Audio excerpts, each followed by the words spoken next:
Estamos con la licenciada Lucila Díez, psicóloga, que vino a charlar con nosotros a la columna Pensando en Familia sobre el tema de la violencia y la muerte.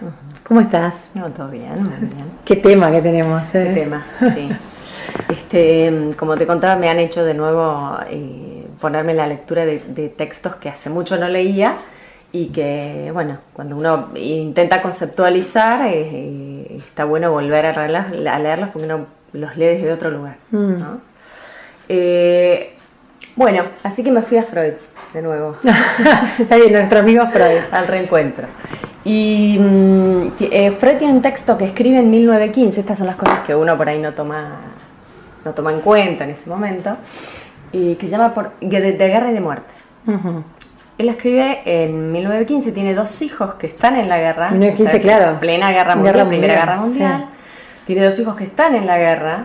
Después su hija preferida además muere por cuestiones que tienen que ver con las consecuencias de la guerra, sí, ¿no? El hambre, bueno, otras cuestiones, enfermedades y demás. Bueno, y lo que él obviamente va a tomar es esta cuestión de por qué la violencia, ¿no? ¿Por qué la violencia previa a la guerra? ¿Qué es lo que pasa, ¿no? Que aparecen estas cuestiones. En realidad, lo que él dice es que nosotros estamos atravesados por emociones pulsionales, ¿no? Y que estas emociones pulsionales no son ni buenas ni malas, son emociones originarias, ¿sí? Que hacen que, por necesidades originarias, uno tenga ciertas acciones que luego van a ser conceptualizadas como violentas o no, como claro, buenas o malas. Pero que estas acciones, o sea, estas pulsiones no son ni buenas ni malas en sí, ¿no? Es para lo que uno hace con esa pulsión, ¿no? Ahora, después viene la cultura. Claro. ¿Sí? La cultura, la educación van guiando y cambiando los destinos de esas pulsiones. Claro. ¿Sí? En realidad, si uno se pone a pensar en un niño, ¿no? Uno piensa que la primera palabra de un niño es papá, mamá y después es mío. Claro, ¿no? Sí, sí. Y si eso no es suyo, logrará que sea suyo mordiendo, pegando o haciendo todo lo necesario para lograr que eso sea suyo, ¿no? Digamos que esas serían pulsiones egoístas, uno diría, sí, en cuanto a malas, ¿no? O a violentas, ¿no? La cultura se va ocupando, ¿no? La educación, todas estas cuestiones externas que van guiando a la violencia, si le ponemos este nombre, harían que, bueno, uno pudiera vivir socialmente, ¿no? Que estas pulsiones cambiaran su destino y pudieran entonces ser pulsiones sociales, vamos a ponerle ese nombre. Entonces, ¿qué pasa con la guerra? Este tipo está pensando todas estas cuestiones en medio de la guerra y dice, pero a ver, si la cultura, estamos hablando de Europa, ¿no? Gente que... sí, que lleva años de cultura en ese momento, ¿no? Sí. No estamos hablando... Entonces, dice, ¿qué pasa? Bueno, lo que él dice es que estas cosas están, estas situaciones, estas cosas están en el hombre, son innatas, están guiadas, domeñadas, cambiando sus destinos. Y lo que ocurre en la guerra es que es como si uno hiciera un paréntesis, uno pudiera en ese momento, ¿no? Permitirse el que estas cuestiones no cambien su destino, ¿no? Hay un libro que bueno, acá lo traigo, que está muy bueno, que estoy leyendo justo ahora, que es de Celia Owens. Ella habla de violencias, ¿no? Porque en realidad lo que dice es que hay diversidades de la violencia hoy en día, porque en realidad lo que se dice hoy en día hay más violencia. En realidad es como que la violencia se pluralizó, aparece la violencia en la escuela, aparece la violencia, ¿no? En un millón de sí, distintos escenarios, distintos ¿no? escenarios, distintas maneras de presentarse, ¿no? De la violencia, por eso ella habla de violencias. Y en realidad lo que ella dice es que al no haber autoridad, ¿sí? Al no haber frente a la caída de los ideales actualmente, ¿no? Surge la violencia, ¿no? El imperativo sería goza, ¿no? Ella pone un ejemplo muy interesante que es esto de que viste que aparecen los carteles de si usted ve algo, si nota algo raro, llame. El cartel vendría a ser como se nos fue de las manos, señor. Fíjese qué puede hacer usted. Colabore. Claro, ¿no? Esto nos sobrepasó. Sí. Con lo cual uno se vuelve paranoico porque, digamos, necesariamente uno está pensando que hay un enemigo en cualquier lado. Por ende, la violencia está ahí, agazapada, porque uno está pensando que se tiene que defender de la violencia todo el tiempo. ¿De qué manera? Con un acto violento, ¿no?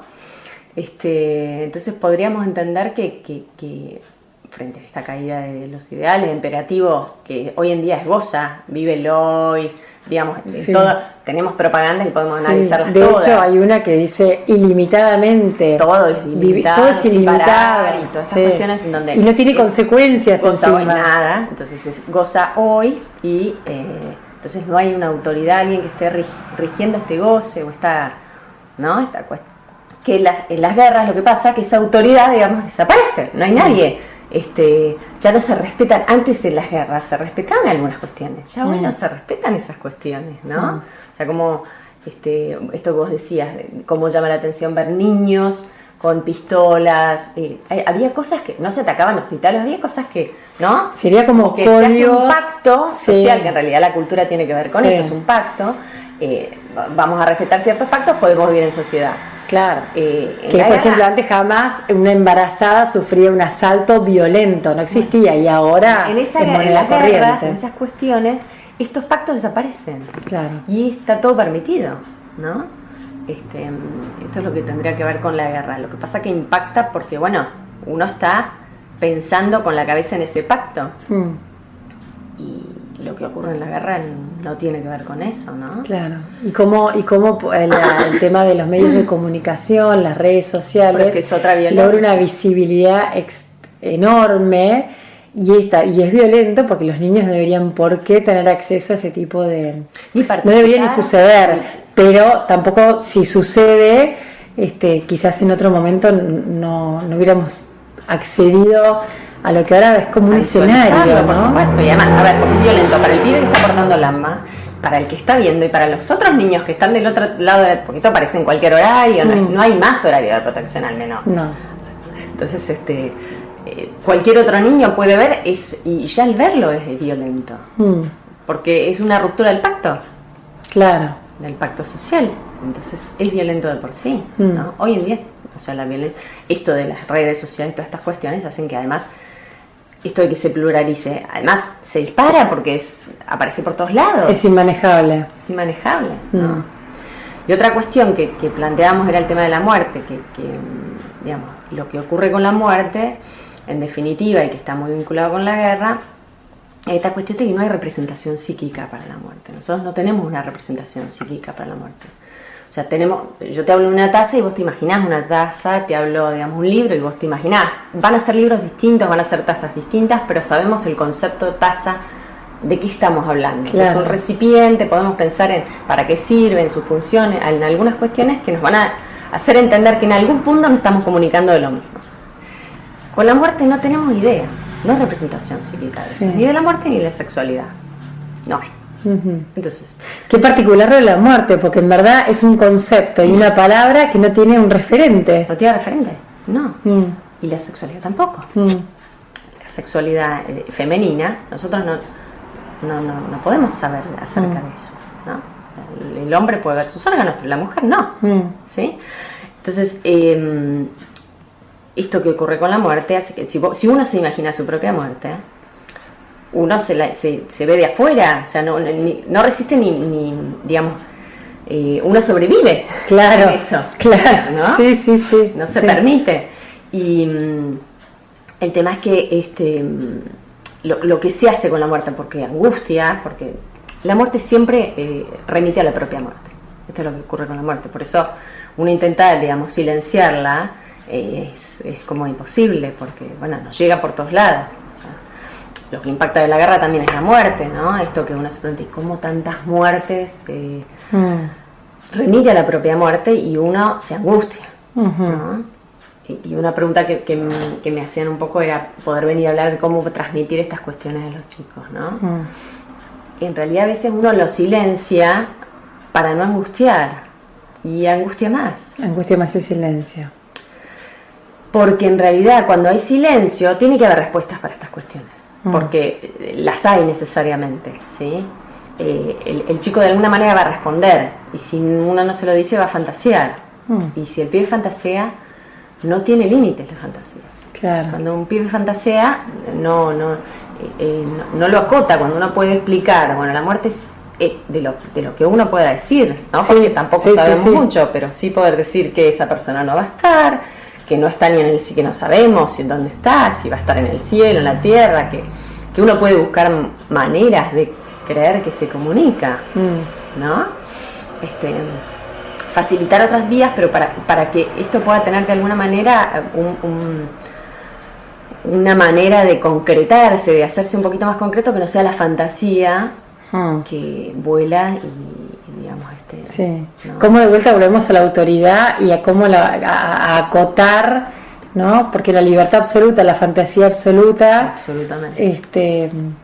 Entonces esto de ponerle palabras o lo que se pueda decir, porque tampoco, digamos, a veces se cree que los pibes no entienden, los pibes entienden mucho más de lo que nosotros creemos, pero al margen de eso, tampoco es que uno va a dar informaciones grandes informaciones metafísicas, sí. Es poder decir alguna cosa y hasta donde el pibe, si algo queda de esto, se va a volver a preguntar. Claro. ¿No? Pero es poder abrir una puerta de que el imperativo no sea el silencio, de eso no vamos a hablar, así que no lo nombres, ¿no? Sino que, bueno, yo te puedo hablar de esto. Y hay agujeros en la trama, un millón, van a seguir habiéndolos, ¿no? Pero bueno, podemos hablar de esto, nos angustia a los dos, poder nombrar estas cuestiones también, ¿no? La angustia como que, porque uno cuando se pone en una cuestión de, bueno, no vamos a hablar de esto, pareciera que uno no se angustia, ¿no? Sí. Poder mostrar que uno también está atravesado por la muerte. Cuando uno da vida, da muerte. Sí, damos la vida y damos la muerte en el mismo acto. Entonces, tenemos que hacernos cargo de eso y poder hablarlo, ¿no? Lo mismo con la sexualidad, ¿no? Poder hablar de estas cuestiones. Sí. Cuando uno da vida, da sexualidad, ¿no? Sí. Ese sujeto va a estar necesariamente comprometido con esta cuestión, con la muerte y con la sexualidad. Y Lucila, también con el tema de la violencia que vivimos cotidianamente o que a los chicos les llega a través de los medios o que se enteran las miles de situaciones violentas que están sucediendo por la inseguridad, ¿cuál es el modo más fácil de quitarle esos miedos a que ellos les puede pasar, que es real, que les puede pasar, porque nadie está exento, pero cómo uno puede quitar angustia en los chicos? No se puede quitar.